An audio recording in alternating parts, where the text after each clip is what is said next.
Fala aí pessoal, tudo bem? Sejam bem-vindos a mais um vídeo. Hoje eu vou fazer um teste que há muito tempo eu tenho em mente aqui, mas sempre deixava ali, deixa para depois. Eu vou fazer um comparativo em games recentes de 2018 para cá de 4 gerações de placas 70 da NVIDIA, desde 2014 para cá. GTX 970, 1070, 2070 Super e 3070. Eu queria colocar a 2070 ao invés da Super, só que infelizmente eu não tenho ela aqui, e o foco desse teste foi em modelo de referência, para a gente ter os modelos mais próximos possíveis, porque se eu pego, por exemplo, uma 2070 super overclockada em relação a uma 1070 de referência, a gente começa a perceber uma diferença grande. Então eu peguei modelos de referência, 970 Blower, 1070 Founders, 2070 Super Founders e 3070 Founders Edition. No caso da 970, ela teve um modelo de referência, só que ele não foi comercializado para todo mundo, ele foi exclusivo da Best Buy nos Estados Unidos, não sei o motivo. Então o que eu fiz? Na 970 eu peguei o modelo Blower da EVGA, que tem o mesmo clock base e clock boost do modelo de referência. Então, por ser um blower, é bem aproximado de como é a performance térmica e performance no clock de uma 970 de referência. Então, tenha em mente que se você pegar uma 970 G1 Game, Strix, uma 1070 Asus ROG, essas placas vão ter mais desempenho do que o que vai ser mostrado aqui, tá? Bom, vamos começar aqui com um breve comparativo no que diz respeito às características das placas, depois a gente vai para a parte térmica e enfim para a performance e a performance relativa. 970, pessoal, foi um modelo bastante vendido aqui no Brasil. Em 2014 eu lembro que eu comprei duas dessas placas, fiz o SLI, vendia que nem água. Era uma placa que tinha performance superior a uma R9 290, próxima de uma 290X, ela batia o desempenho de uma 780 e ali beliscava a 780 Ti, era vendida aqui na casa dos R$ 1.250, então rapidamente se tornou, não só no Brasil, mas no mundo, extremamente popular e a top 1 na Steam e ficou muito tempo nesse posto.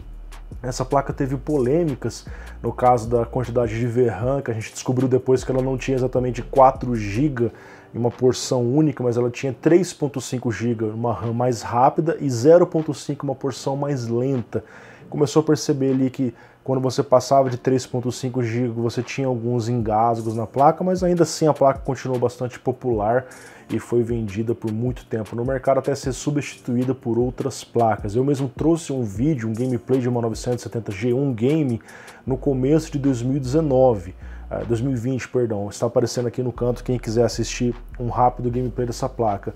Essa é uma placa da arquitetura Maxwell 2.0, desenvolvida ali na arquitetura, na litografia de 28 nanômetros e trouxe recursos interessantes como VXGI para criadores ali de conteúdo nessa parte gráfica, o MFAA, que era uma solução melhor em relação ao MSAA, ele aumentava a performance, e o DSR, o Dynamic Super Resolution, que permitia que você usasse resoluções maiores e uma tela menor. Hoje é bastante popular ainda na NVIDIA. Bom, a 1070 ela trouxe um dos maiores saltos de performance de todos os tempos da NVIDIA. A série Pascal reduziu a litografia dos 28 para 16 nanômetros, então você conseguiu colocar muito mais transistores na mesma área ou criar chips maiores com mais transistores ainda. Então essas placas vieram incrivelmente rápidas, de forma com que uma 1070 tinha um desempenho aproximado de uma 980 Ti. Olha até onde subiu o patamar de uma placa 70. Ela oferecia o dobro de VRAM da 970. 8 GB de VRAM, inclusive mais VRAM que a própria 980 Ti, ok? Era uma placa extremamente fria, com TDP de apenas 150 watts. Obviamente, quando a gente fala em modelo de referência, né, por ser um blower, a placa vai esquentar um pouquinho, a gente já vai ver um pouco mais sobre isso. Então esse foi verdadeiramente um salto geracional e até hoje é uma placa muito popular, tanto que ela é a 6ª placa mais usada na Steam até os dias de hoje.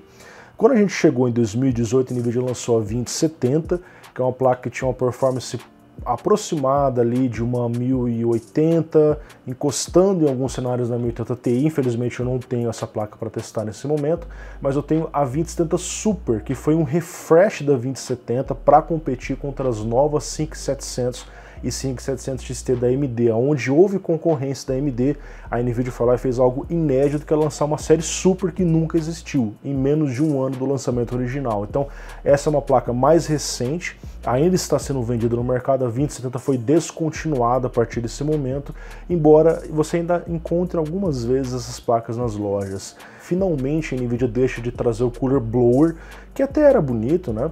Mas agora a gente tem uma placa de duas fãs, isso afeta diretamente na temperatura e no clock dessa placa. Então você vê que a partir da série 20 existia muito pouca diferença entre o modelo de referência e os modelos dos parceiros, porque já eram placas bem refrigeradas que alcançavam clocks muito altos. Lá nas gerações passadas, a 970, você tinha uma diferença gigante de um modelo dos parceiros. Pegava às vezes 300, 400 MHz a mais. Aqui não, a diferença acaba sendo muito, muito pequena, ok?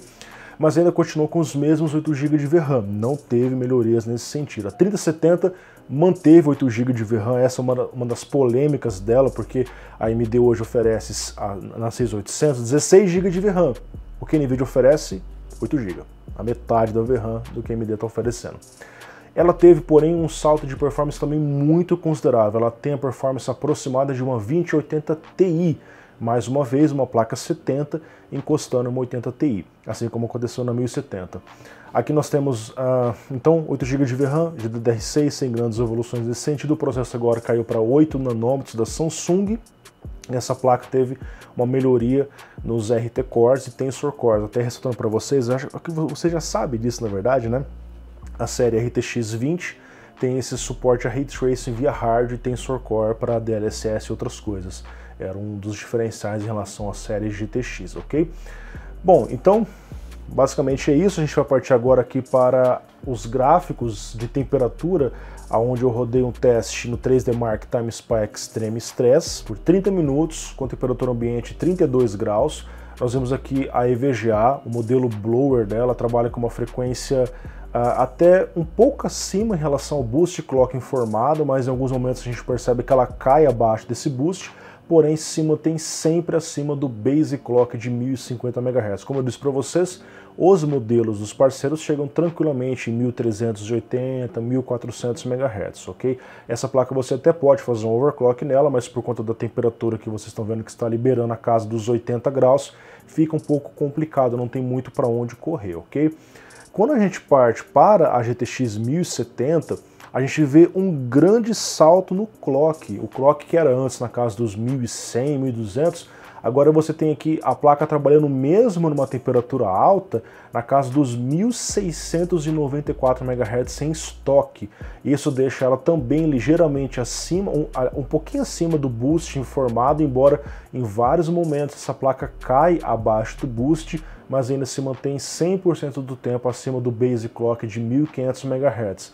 Como essa placa ficou ainda mais rápida, mantendo ali o Cooler Blower, agora com um design diferenciado, ela continua batendo os 80 graus, na máxima de 83, que é justamente o Temp Target.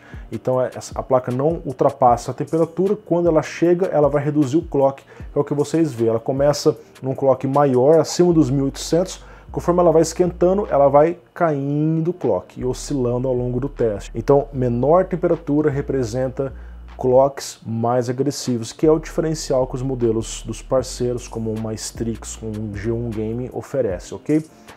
E aí, pessoal, quando a gente vem para uma 2070 Super, e a mesma coisa acontece na 2070 não Super também, são placas de duas fãs. Então você vê que o clock fica bem mais estável. Olha só como ele não oscila. Ele fica muito folgado acima do boost clock, na média dos 1843 MHz, enquanto que a temperatura fica bem tranquila abaixo dos 80 graus, na casa dos 75 graus, máxima de 78. Então você vê que as linhas ficam bem mais estáveis por conta desse projeto mais folgado das duas fãs, né? E quando a gente parte, por fim, para a 3070, basicamente o mesmo acontece. Agora a gente vê um pouco mais de oscilação no clock. Esse projeto, aqui você tem um GPU Boost um pouco mais avançado, a placa tenta subir mais o clock o tempo todo, então por isso que você vê oscilações, mas ainda assim você vê que a GPU sempre fica acima do boost, sempre acima do base, na média dos 1837 MHz, com a temperatura um pouco menor ainda em relação a 2070 Super. Embora existam variações de modelo para modelo, eu estou apenas mostrando para vocês a comparação na própria placa e não entre as várias placas, porque isso varia muito. Por exemplo, eu pego uma placa nova e comparo com uma placa de 6 anos atrás, com a pasta térmica velha já, aí eu vou poder falar, pô, essa aqui é muito mais quente, então eu comparo apenas com a própria placa. Pessoal, vamos começar nossos testes de performance, e aqui no canal, sempre que eu trago comparativos longos, eu coloco o timestamp aqui embaixo, para que vocês vejam só o que vocês querem. Às vezes você não quer ver a temperatura, quer partir para os testes, é o que a gente vai fazer nesse momento. Bom, Assassin's Creed Valhalla é um jogo de 2020, num preset muito alto, e vocês vão observar que a 970, se você coloca no baixo, ela até roda bem o game, mas quando você sobe para configurações pesadas, fica difícil para ela. E quando eu fui elaborar esses testes, eu pensei assim, eu tenho 4 placas, 3 delas são mais atuais, que tem um maior poder de fogo, e uma delas é um pouco mais antiga, que é a 970. Eu vou me basear em qual placa? Eu vou reduzir a qualidade para que a 970 rode bem, ou eu vou rodar a partir da maioria delas, como elas rodam bem? Então o que eu fiz foi, eu criei um padrão de performance, de qualidade gráfica, para atender a maioria das placas como as pessoas vão estar usando hoje. Então eu coloquei os gráficos no alto, muito alto, dependendo do jogo no ultra, assim como eu rodo as placas de vídeo da atualidade no canal. Então se você pega a 970 e baixa o gráfico, boa parte dos jogos você vai conseguir rodar com FPS melhor, tá bom? Então a gente vê aqui 1440p, impossível para ela, Full HD nessa qualidade gráfica, impossível, e você vê um gigantesco salto de performance para 1070, porque aqui realmente falta VRAM, falta GPU, falta tudo para essa placa. E você vê saltos mais modestos entre a 2070 Super e a 3070, que ainda assim está lá oferecendo 72 quadros em 1440p no muito alto. Então você vê que houve uma grande evolução entre as placas 70 nesse game. Quando a gente parte para Flight Simulator, pelo menos a 970 faz 30 quadros no alta qualidade, em Full HD, que é uma taxa de quadros jogável. Quem joga simuladores, que é um jogo lento, que você fica só dentro do cockpit, né? 30 quadros é perfeitamente jogável. Agora, quando você parte para placas superiores, você vê ali a 1070 entregando 54 quadros, é um grande salto de performance. Em 1440p, ela possibilitou que você ficasse acima dos 30 com bastante margem, 38 na média, enquanto que as placas da geração novas, RTX, estão entregando ali uma taxa de quadros na média acima dos 60 quadros, ok? A mínima realmente fica um pouquinho complicada, esse jogo não é muito leve exatamente, por assim dizer, né? Quando a gente parte para Battlefield 5, no Ultra, a gente vê que houve uma limitação de VRAM no 970. Vários jogos acontece isso com ela, não só por ter 4 GB, mas talvez por aquela segmentação nos 3.5. Então você vê que ela faz 45 no Ultra. Se você baixa para o alto, para o médio, provavelmente ela vai fazer um FPS na casa dos 60 para ficar mais jogável. A 1070 tem bem mais margem, e as outras placas, você vê ali uma 3070 fazendo 162 quadros na média, que é uma taxa de quadros absurdamente alta, tem muita margem para 1440p, e mesmo para 4K as RTX conseguem entregar uma taxa de quadros em 60 com muita tranquilidade. E você vê o que é interessante para você. A gente observa que a 1070 é uma placa de 2016, está indo para o seu 5º ano agora, em maio, faz 5 anos de 1070, é uma placa que ainda entrega um bom desempenho em Full HD, em jogos mais antigos, mesmo no 1440p, ela ainda vai bem, ok? O Horizon Zero Dawn, a gente vê uma prova disso, rodando com quase tudo no Ultra, com algumas coisas no alto, é verdade, a placa faz 50 quadros em 1440p. Se você baixa um pouquinho os gráficos, ela vai fazer o FPS em 60 com tranquilidade, enquanto que a 970 faz 33 em 1440p, 47 em Full HD. Precisaria reduzir um pouco para ela fazer uma taxa de 460. As RTX estão lá, 109, 126 em 1440p, 79 e 105 quadros. Então elas são placas com muita tranquilidade para você ficar mais anos aí com elas sem grandes dificuldades, ok? Metro Exodus, um jogo de 2019, rodando com os gráficos no Ultra, porém com Physics e RTX desabilitados, aonde nós vemos ali que houve uma dificuldade no 970, 42 quadros, reduziu, você consegue melhorar isso. 1070 já tem mais folga para Full HD, enfrenta dificuldades no 1440p, enquanto que as duas RTX entregam bastante margem, aonde há um claro salto de performance entre a 2070 Super e a 3070, ambas de 8 GB. Aqui nós temos um caso curioso, que é o Red Dead Redemption 2, onde eu não consegui fazer o teste em 1440p com a 970. O jogo não deixou por conta da VRAM. Ele fala que a placa tem pouca VRAM. Nessa configuração que eu uso, que é aquele preset do Hard Unboxed, então 0 frames não tem resultado aqui. Isso impactou severamente lá na performance relativa por conta do FPS estar zerado nesse teste. Então nós temos aqui em Full HD ela entregando 40 quadros, ok, se você baixar os gráficos você consegue fazer 50, 60, dependendo do que você coloca. A 1070 está lá, 59 está no quase, enquanto que as RTX atuais dispensam lá, a performance vai lá para cima, quase 100 quadros na 3070 em 1440p, então em 4K ela ainda vai muito bem, é um jogo de 2019. Quando a gente parte para Resident Evil 3 Remake, é um jogo de 2020, esse é um dos poucos games que na configuração que eu rodei, a 970 vai bem, ela entrega ali um FPS acima dos 60, com margem legal, em 1440p ela sofre demais e é por conta da VRAM. Mesmo que os 4 GB fossem totalmente segmentados ali, em um único segmento, né, seria insuficiente. É um jogo que pede mais VRAM em resoluções maiores, então ela sofre por isso. E as outras placas fazem ali 245 em Full HD, 122 em 1440p no caso da 2070 Super. Então é um jogo leve para as placas atuais e nas placas antigas ainda vai bem também. Shadow of the Tomb Raider de 2018, a gente vê que o 970 fica no quase, ele está nos 47 no Ultra. Se você baixa para alto, provavelmente ela já faz uma taxa de quadros em 60. Aqui a gente vê uma diferença legal em relação ao 1070, né? Ela está ali quase dobrando a performance, mas ainda um pouco abaixo de fazer isso.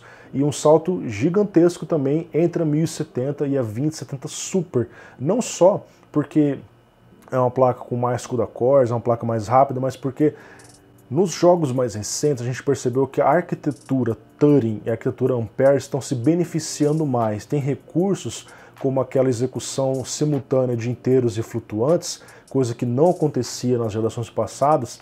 Isso é mais otimizado nessas placas, então vários detalhes que rodam melhor aqui, como aqueles Variable Rate Shading, entre outros recursos, vão ser aproveitados nas novas arquiteturas, ok? Então aqui eu estou pegando jogos recentes, é importante que vocês saibam disso, tá? E 1440p tem um grande salto de performance também. The Division 2, mais uma vez a gente vê um grande salto entre a 2070 Super e a 1070 e quase dobrando a performance em relação a 970 também. Aqui no caso, em 1440p, a gente vê a 3070 entregando 88 quadros na média, bem tranquilo, pronto para você ir para o 4K. E por fim, a gente chegou aqui ao final de mais um breve teste, né, um vídeo rápido, mas 20 minutos já quase. Performance relativa, aonde eu pego esses 9 jogos, inclusive até quero ressaltar para vocês que eu fiz os testes com Ryzen 5 5600X, geralmente eu faço os testes de benchmark só com CPUs Intel, Core i9, enfim, e agora eu trouxe um CPU da AMD, tá bom? Tá aqui na descrição a bancada completa, eu esqueci de falar ao longo do vídeo. Então nós temos a performance relativa em Full HD em 1440p. GTX 970 de 4 GB de 2014, nós temos ali uma diferença em Full HD entre 31% e 53%. Então você vê que a 1070 quase dobrou a performance em relação a 970. Quase dobrou, a gente percebe pelas barras. E quando a gente fala de uma 1070 para uma 2070 Super, o salto de performance já foi um pouco menor, mas ainda assim teve um salto legal. Se a gente fala de uma 1070 para uma 3070, foi quase o dobro da performance também, tá? A gente vê ali na ponta a média em FPS e no canto a porcentagem. Quando a gente parte para 1440p, a gente vê que novamente quase dobrou da 970 para 1070. Aliás, dobrou aqui no caso, né? De 25 quadros para 50 quadros. O dobro da performance em 1440p, especialmente afetado por conta da VRAM. 4 GB para resoluções maiores em games recentes é mais complicado. Quando a gente fala em relação à 2070 Super, houve um belo aumento na performance, mas não foi exatamente o dobro como aconteceu entre a 970 e a 1070. E a 3070 entrega mais do que o dobro em relação a 1070 e entregou ali um salto de desempenho legal em relação a 2070 Super. Então, pessoal, basicamente é isso. Eu finalizo esse teste mostrando para vocês a diferença entre as gerações 70, né? As placas 70 normalmente têm uma vida útil longa, porque são placas que são acima da média, né? Elas são superiores às placas 60, que as pessoas mais usam. Então, conforme vai passando os anos, elas vão encarando bem. A gente vê que a 970 tem dificuldades hoje para o Ultra, para o alto, mas de repente você coloca no médio, ela vai bem em jogos mais recentes, assim como acontece hoje com uma 1060, com uma 570 e 580, ok? 1070 tá bem no Full HD, mas ela vai começar daqui alguns meses, alguns anos a enfrentar dificuldades, e a gente tem bastante margem nas placas atuais, como a 2070 Super e a 3070, que vão longe aí, mesmo tendo 8 GB de VRAM, são placas que ainda rodam bem. Gostaria que tivesse mais memória? Gostaria. Para ressaltar para vocês, pessoal, a placa de vídeo do meu PC atual é a 1070, eu estou migrando para a 3070. Em breve vou trazer o vídeo da montagem do PC. Eu continuo na geração 70, porque é uma geração que envelhece bem, como eu disse para vocês. Pessoal, espero que vocês tenham gostado. Esse aqui é mais um teste. Em breve eu vou trazer de placa 50 também. Eu vou tentar trazer a 650 Ti versus 750 Ti, 1050 Ti e 1650 Super, que é tipo a Ti, né, dessas 50 da geração atual. Um grande abraço, valeu, tchau, tchau.